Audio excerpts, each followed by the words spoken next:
From struggle of having multiple jobs to success. Today we have with us Sal Bua and Peter Boutros. Thank you guys for joining. I want to talk a little bit about what we've went through collectively, actually, all three of us. It's kind of ironic that it actually happened to all of us. But we went from dual career, it's pretty much a struggle for a lot of agents right now. I know a lot of people getting into the industry are just struggling that. So I want you guys, let's dive into it and just explain how each one of us did it. But thank you, Sal, for joining us today. If you don't mind, can you give us a little history about yourself? Yeah. Well, first of all, thank you guys for having me. I just want to say it's very impressive to let everybody know that you guys do this at Sunday at 9 a.m. So kudos to you guys for doing that podcast. I mean, that is true commitment. All right. So I started out, well, I grew up in the restaurant business, classic Italian. My family owns a bunch of pizza places, throughout central Jersey. So that's kind of where my customer service sales, life started. I mean, I was bussing tables by the time I was 5, probably serving by the time I was 11. Yeah, there was no real child labor laws back then. That's just what we had to do. My corporate world, I did have corporate jobs. So my corporate jobs actually were all involved in real estate. So I started working for HUD. So I did asset management for HUD first, which I was getting properties back on the market to be sold, debris removal, bidding out projects to get these ready. They clean them up a little bit and then they throw them on the market. From there, I worked at a real estate investment firm, which I loved. We did nursing homes, drug rehabs, big multifamily complexes, and I was evaluating them. So I was underwriting, appraising, and like the face to go try to buy all these nursing homes up and down the East Coast. Like I was flying same day flights, like really cool stuff. In the background, of course, because you can never get away from the family business, I was, slinging pizzas. So let me give you some years at least to make it make sense. So my corporate job started in 2012 or 13, and I had a corporate job through 2018. We left amicably. It just I didn't want to relocate to areas, and then I went back to run the pizza place in the meantime, while also doing real estate. So I bring up my corporate jobs because I needed my license for both those jobs. So I've been licensed since 2013, 14ish. So I've been in the business about a decade, but really full time. We sold our pizza place right before COVID started. So like January 2020, I was part of the transition for a bit through that summer, saw a bit of the chaos of it, and then I was out. Tough decision. That was a family owned place for like over 40 years. But yeah, I mean, real estate picked up too fast. And unfortunately, in the restaurant business, you have to be there. At least in real estate, you have to be there, but you can also do things from multiple locations, as we all know. So I jumped right in. I would say full time, crazy to say. 2020 would be when I only worked real estate. Every other time, I always had something else going on. That's great.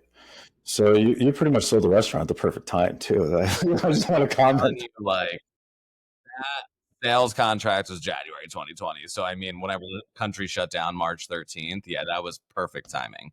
I mean, month transition being in there, I was like, okay, well, I'm going to go. I'm out. Like, this is great. But no, they're still doing well and everything's good on that front. But yeah, it was perfect timing. And then you leave one chaos to another world of chaos, especially during the COVID market, as we know.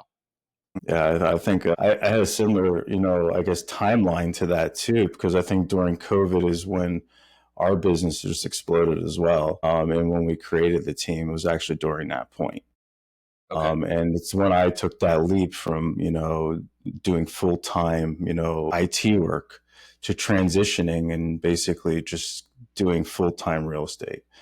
But always having real estate there, it was just, the side hustle, but doing it in basically at a full-time status alongside my other job. Just at a certain point, real estate really, took off, and I had to dedicate myself to that. And it was during COVID, ironically, as well. But I mean, with that being said, when did you know that it was the point that you were going to transition? Like, what happened at that? Yeah, I would say it really started to get difficult probably around 2018, where it was like, holy crap, it's just me. I hadn't started a team yet. I'm running around with X amount of transactions active under contract at once, but I also need to be at the pizza place certain times. There's obviously busy times at pizza place when you're there from the 11 to 2 rush, and then again from 4 to 8 or 9.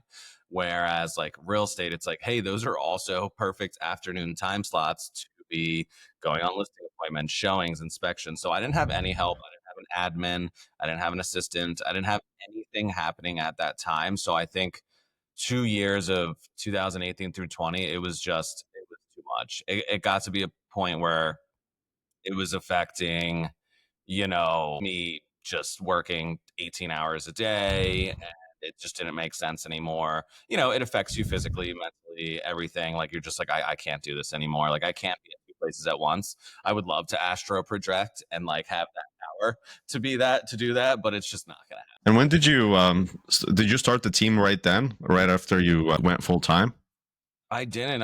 I'm kind of a newbie at starting a team. I still feel like I'm still getting I would say my feet are wet on it for sure. And I think there's a lot of positive things and a lot of frustrations that come to have a team. It's definitely a learning curve. I started my team at the end of 2023. So actually only about a year and a half now, I would say. And I was talking about this with like a couple agents, as I'm sure I've talked about it with you guys, but the team, like I look at real estate as like three different stages. So you have like your skills stage of real estate, which is like you're all in. You're working 14, 16 hours a day. You want to know everything. You want to pick up everything. You want to see what the top agents around you are doing. And then you kind of go into this stage where I feel like I'm at now, which I still feel so young to doing, but like a knowledge stage is that like success is found in the success of others. So like I love teaching. Like I love teachable moments and teaching my team and whatnot.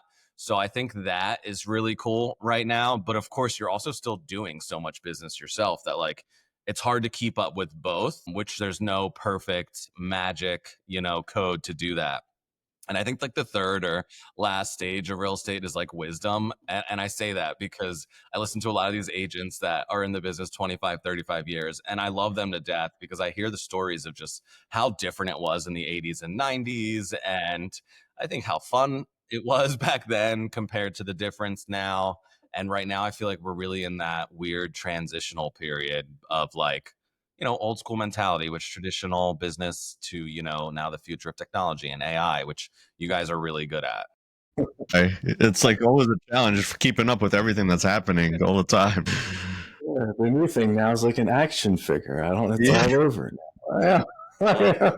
That the best or highest producing agent in Portugal is an AI agent.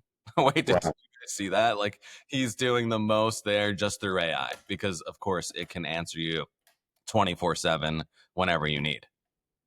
So it's insane, and that's scary. But I'm getting accustomed to trying to get through this change. But we're also in that weird point where like you know boomers and millennials are at like this standstill where like all these millennials want to buy, but the boomers don't want to leave their 1993,000 square foot home because they have a great rate or no mortgage left or a light mortgage left. And where do they go? So we're just like at this like weird standstill, which I feel like is the weird standstill of like human interaction to like AI and technology. Yeah. I mean, it's crazy. I mean, I was talking about this with some of my team members. We were arguing because one of them saying that this is, they think the world is going to end up turning like that, and that AI is going to replace us altogether. And I don't believe that. I think in real estate, people are still going to need that human interaction. Like, I don't think AI is going to replace us. So, what are your thoughts on that? I agree. I don't think AI is going to replace us. I do think the benefit is going to be how great systems and procedures are in place to where hopefully maybe us agents don't need to work as much on nights and weekends to where it's like, hey, everything's going to be streamlined in a way better way. I think AI is going to like use those tools to advance that to find things in ways that are going to make more sense. Like obviously we're working on systems. I'm doing it right now and I'm not the tech savvy guy. I mean, I'm disabled from social media right now on Facebook. So like I am really struggling on a bunch of fronts on realizing how much I do use technology, which is scary. But like customizing CRMs and whatnot. I do think AI is going to just enhance that even better to just, you know, streamline tasks for task management, automations, everything. It's huge in that sense to where to keep the agents face to face. Yeah. Listen, all I want to do all day is I'm a people's person. Like, I like making natural connections. So I just want to be face to face and talking to people. Like, I don't really want to be doing admin. I don't really want to be doing anything else other than talking to people and, rainmaking. Like, that's all I want to do. I want to negotiate deals. Get it. So basically, AI is like a complement to an admin right now. But I know you were saying that, back in, I guess it was 2018, you didn't have an admin, you're struggling, you're going between both careers basically full time at that point, right? When did you actually pull the trigger and hire some type of an admin staff or support? So luckily, like in-house in my brokerage, we do have two admins, but like even just the day-to-day, just having someone who knows everything about your transactions going on. But my first hire was essentially an assistant and an admin. So, and he's still with me today. That was honestly still fall of 2023. And he shadowed me for 8 weeks straight to learn everything I do. Hear conversations. I'm talking if he didn't pick it up then no agent that I hire is ever going to pick it up. So luckily he did, and that's helpful. I think the problem with new agents now is they want that easy button. Just press the easy button. They want the most amount of money with the least amount of effort. And I feel like I sound like my parents' generation of like hating the younger generation, but like they do. And Gen Z can be watching this and be like, I hate this kid. But like they're great in understanding work-life balance and really like focusing routine schedule. Now it's getting them to actually follow said routine and schedule and actually understanding that like where we're at in our business now, we weren't there 10 years ago. Like I did work my ass off and it was exhausting. And I think to your point, yeah, I just think I remember the day it was. I was losing my mind. I had like 27 transactions under contract, like 12 listings, and it's me. Like I have to show up to every inspection, every appraisal, every listing appointment, every showing, do every bit of paperwork. So you're on the road for 14, 16 hours a day is to what? Then do 3 to 4 hours of emails. I can't even get around to answering all these calls. And I am one to pick up the phone. I'm not that listing agent that's not picking up an agent's call. But like also it's impossible. Yeah, small dig at agents right there. We'll get a couple more of those in. But I just like listen. I'm in the process of not being able to answer my clients, so this is getting ugly. So I need to do something and change something. Yeah. And what does your team look like right now? And are you more of like a Navy SEAL type of team, or more of like you want to expand as big as possible? I'm still trying to figure out what I like and don't like about growing a big team, small team. So right now, it's actually me and my full-time team member. And then my other three team members are actually part-time, but they all have other jobs that are so perfectly fit for real estate as well. So there was like a method of my madness. Like I'm bilingual. Most of my team members are bilingual. I have somebody who works in, marketing, radio, TV. I have somebody that works in property management. I have somebody that works in funeral homes. So estate sales. So like there was just such a methodical way of why I was hiring who I was hiring. And now I'm trying to find right fits for everyone. I also do commercials, so that's still all me because teaching commercial is a whole other world versus teaching residential. And it's switching your brain so fast to understand different client needs. Love that. And what's your process like on training them? Like when a new agent comes in to the team, what do you do to get them started from the day that they come in, and how soon do you see them starting to produce? Yeah. So day one, I really want them to me, most of the learners and I feel like most of the personalities I'm, naturally connecting with are somebody who wants to learn by doing, which most people are, but there are people who are very, book smart, want to write down everything you're saying. I'd rather have somebody shadow me. Be in the car with me 12 hours a day. I think you're going to learn the most that way. Now, also write things down because you're not going to remember everything. But I think shadowing is very, very important. I think, the onboarding, the systems, all that, having to give people your first 90 days in real estate, what you did. I think a couple of things I did that I love showing teams is that for 90 days. Maybe not when I first started, but when I really jumped in, I was seeing a house a day, an agent preview.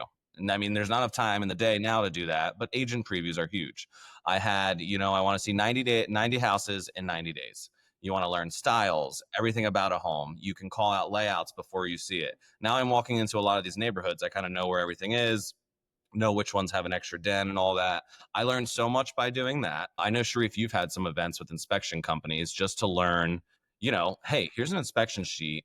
I want you to just follow around an inspector, stalk him for the day, and just write what kind of, AC, heat, everything. I want you to learn everything. A lot of these agents just don't know anything about a home. I have to make this second dig because it just happened. And I just had an agent who showed a $1.2 million home, and they didn't know the square footage, the year built, didn't read my agent notes in the MLS, which I'm not annoying. I'm not writing novels in there, but I'm writing a steady few sentences to understand that where's my seller at and everything you need to know.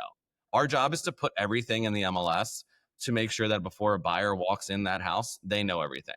Like I don't need to sell people or push people to buy it. You're either going to like it or you're not, and it's either going to make sense or it's not for you.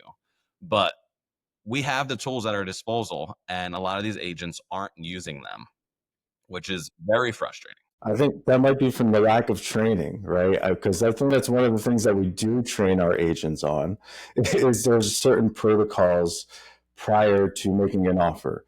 Like I even reviewed it yesterday during our team meeting. And the fact of the matter is you have to reach out to the other side only after checking the MLS, checking the additional documents, checking the agent notes, doing a CMA for your client if they're interested. Like that's one of the powers that you have as an agent is you can understand the market and provide that to your client. And you really shouldn't be doing any like contact to the other side until you do all that, exhaust all that, then contact for any additional information. Because the fact of the matter is that's what your job is, right? You got to do a thorough job and represent your client and figure out all scenarios, figure out all information out there and present it back to them so they can make an actual decision. Yeah. It's crazy too, because I've had also a similar situation, and the seller, like, if you guys don't know, I mean, most sellers now have cameras inside the house, right? Like, Yeah.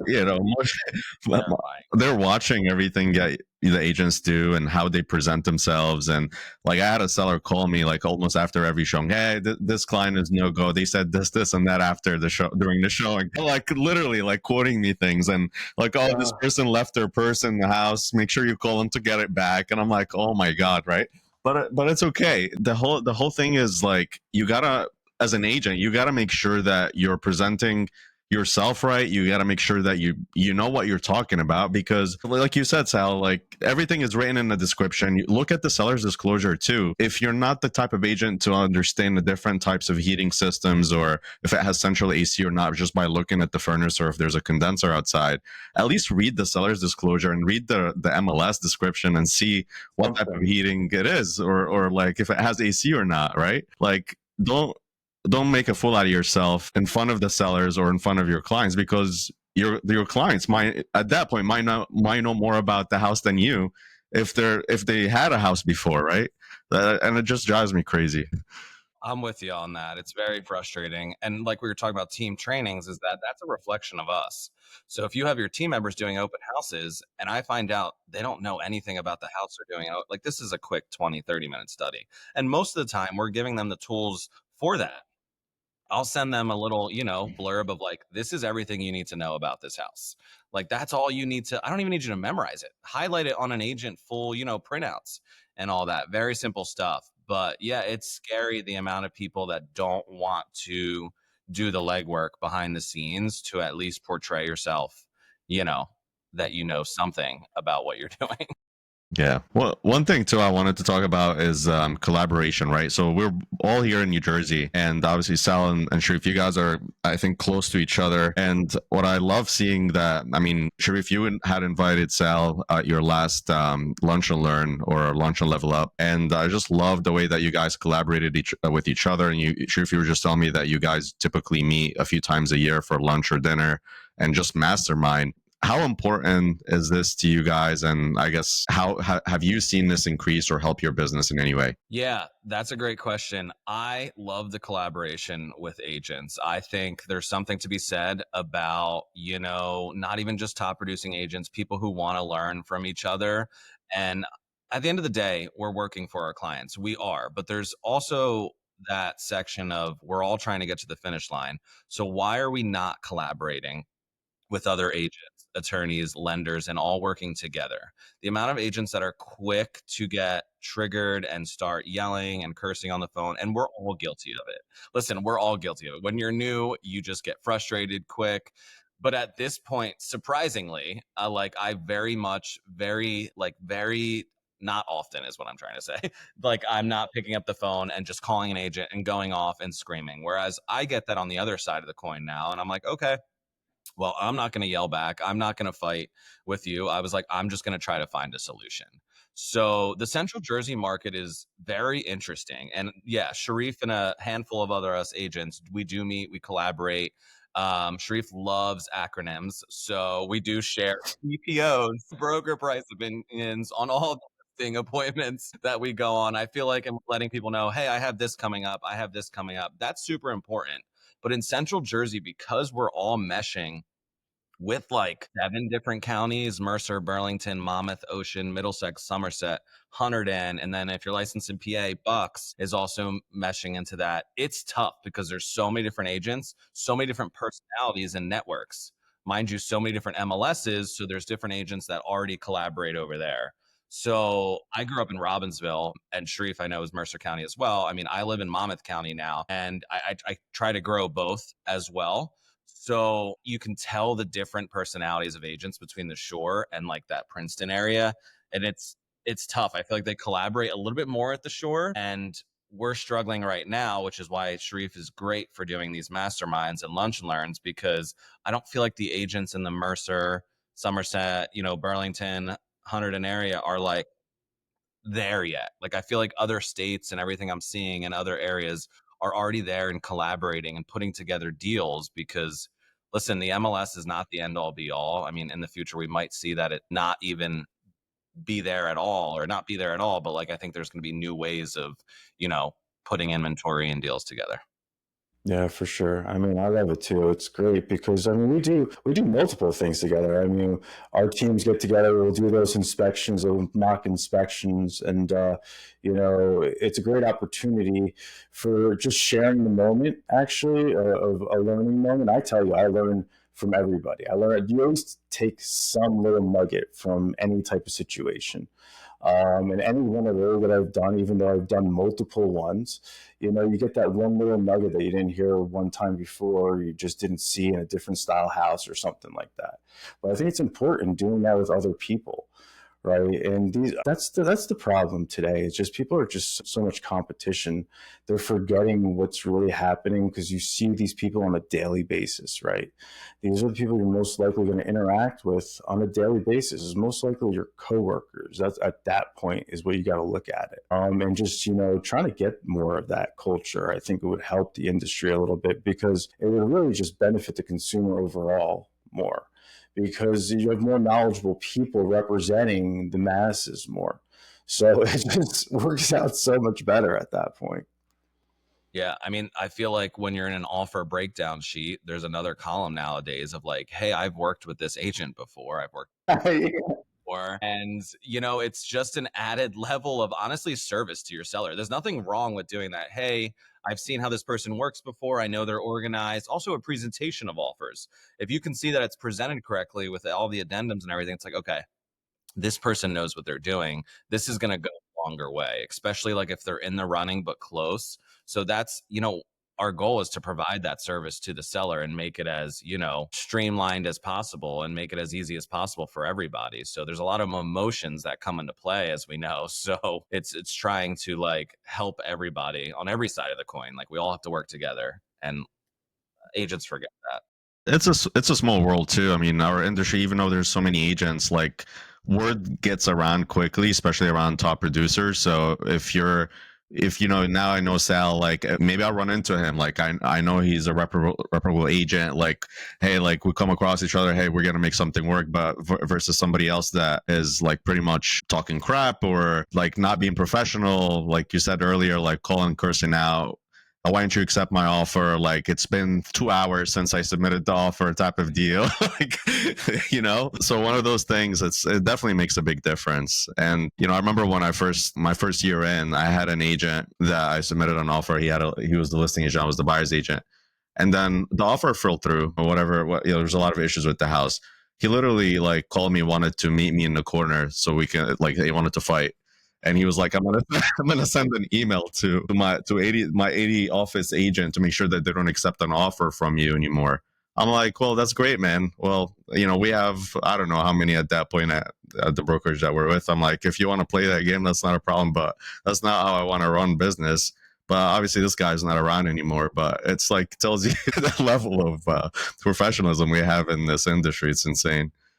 It's the amount of people that don't treat it like a job. Like, Yeah, that's the thing. This isn't a hobby. This is a job. And a lot of us do this all day, every day. Like, then they forget Yeah. that. It's like for these people doing on the side, it's like, I don't know what you're doing to get your couple checks a year, but like, that's not what we're doing here. right. We have a process and a systems in place to like keep this moving and grooving. No, it's totally true. I mean, that's the problem. It's just most people are not looking at it that way. And they're not consider everyone gets into real estate saying that, oh, I got this flexibility now and I'm gonna have time. And I'm like, no, you got to actually structure your time now. You have to keep yourself accountable, right? That like you could, or you join a team and hope that team keeps you accountable. And I think that's an important part of it too, is just the accountability part and just being true to that and just actually treating it like a job. That was just the best way you can. It's point blank. Some people forget that very quickly and all the time. I'm like, I don't know what you're doing, but this is a job. So yeah, people make us look bad, and it's crazy. And obviously, with everything going on in the market and lawsuits, this and that, I feel like everyone keeps talking about like this big change that's going to happen. But I feel like as long as we stick to what we know, like we'll be okay. True. Hopefully. Nice. So, how can people find out more about you if they wanted to send you a referral or even just reach out to you for advice? Yeah. So my website is just my name, www.salbua.com. I do have Instagram. So again, just my name, Sal_Bua. And I have a team page. Working on getting back on Facebook. So that will be huge. So I can interact with you guys and that page. I was disabled. I don't know what I did. I'm not following community guidelines apparently, but I am working on my technical difficulties. You're in Facebook jail right now. I am in Facebook jail forever. Meta, if you're listening, you're my biggest enemy right now. Be careful. You might lose your Instagram. Yeah, now that I called that out, I'm definitely getting banned again from Instagram. Jesus, yeah, I gotta stick to TikTok. Yeah, jeez. Awesome. Perfect. Well, Sal, thank you for joining on a Sunday morning. That's the commitment. That's the commitment part of that full-time part of real estate. We appreciate you coming on board and letting us know your thoughts on transitioning from dual career over to full-time and all the caveats in between. Thank you so much for that, Sal. I appreciate it, guys. Thank you. Yep, you got it. All right, guys.